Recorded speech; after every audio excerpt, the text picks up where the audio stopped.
Hey guys, Daryl and Brandon coming back at you again. Welcome to Backyard Gun Bros. Today we're going to be going through another 22 rifle today, but this one is Brandon, so I'm going to let him kind of take a lead on it, and I'll just be your color commentator today. So the previous video we looked at the Ruger 1022, the mainstay of the semi-auto market. You can check that video out up and above in the cards, and our whole 22 playlist for that matter. But this is the gun that I got started shooting with about 12, 13 years ago at this point. You bought it for me in about 2012. And this is a Savage Model 64. You used to see them probably more often than not, but I have not seen these in store anymore. No, not really. So Savage Model 64 is a semi-auto 22, just like the Ruger 1022. Standard 10 round, very tall and thin magazine, and the magazines are actually the biggest cause of concern for these, as I've noticed in my years of owning it. But this gun also has had 4,000 or 5,000 rounds through it, so magazine might actually be getting a little tired. Things that are different about this than normal 22s, that magazine's kind of odd. I think this and the bolt action versions. You still see the bolt action versions of the Savage. They use this magazine, but that's about it. The Ruger, you can find those everywhere. I can't find these as well anymore.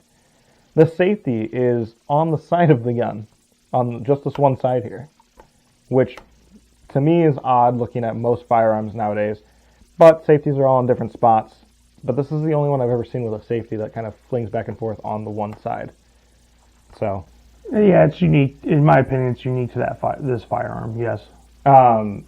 The scope on this is not even a name brand scope. It's not a non-adjustable, besides that you can fix your windage and elevation on it. So I think you said it came with the gun when you bought it. It did. All those years ago. Semi-auto action, the action just reciprocates here. You can actually lock it back. If you twist, it'll lock back. And you were talking about with your Ruger 1022 that the cleaning on it is kind of a pain. This might not look like it's a pain. There's like 6 bolts that you have to take out, but each bolt, I swear, is different. I think there's 2 that are the same, and it's just here for the trigger guard. You have to actually remove the entire trigger guard to take this off the stock, or the magazine well, the trigger guard, and then there's a couple more bolts to get the barrel to release from the action if you wanted to clean it like that. What I ended up doing was I will lock the action back and take a bore snake down it, and then clean the action with my cleaning kit. I specially bought a clean kit for this gun for that reason, because of the pain.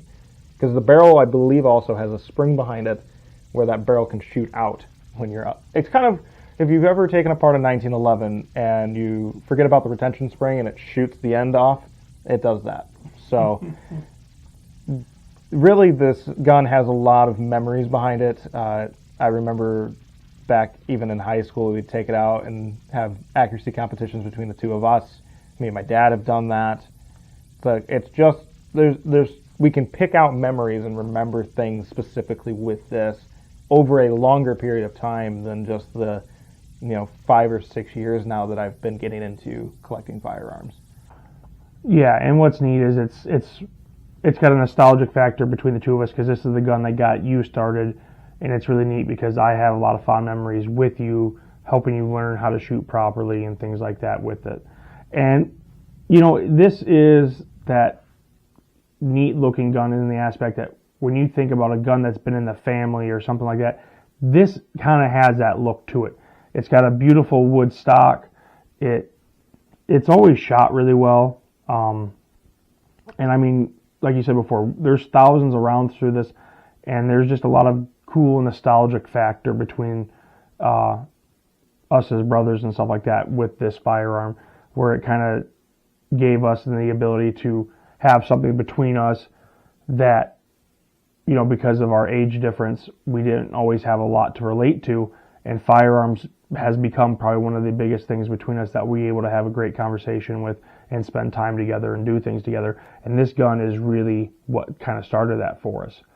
So yeah, it's not a perfect gun by any means, but it's always shot really well. It really has. The price point on it, 10, 12 years ago, I want to say was around $180 for this setup.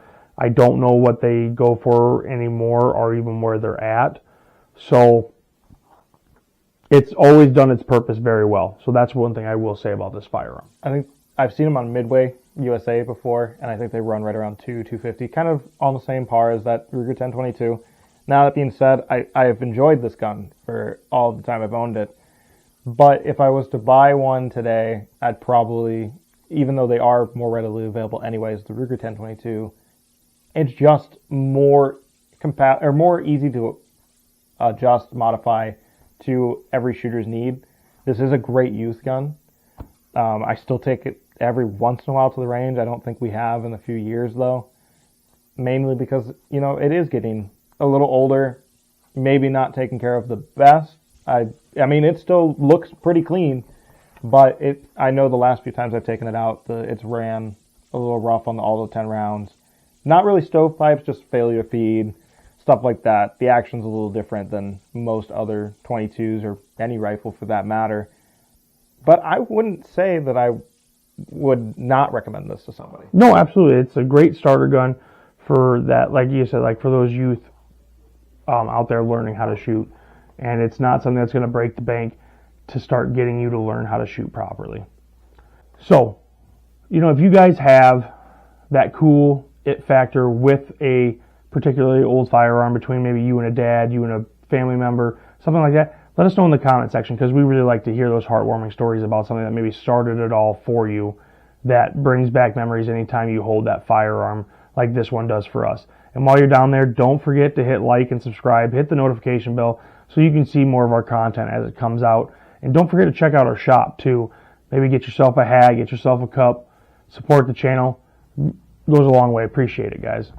Anything you want to add, Brandon? The only other link down there that's of note is the Patreon page. You can check that out if you have the means to support us monthly.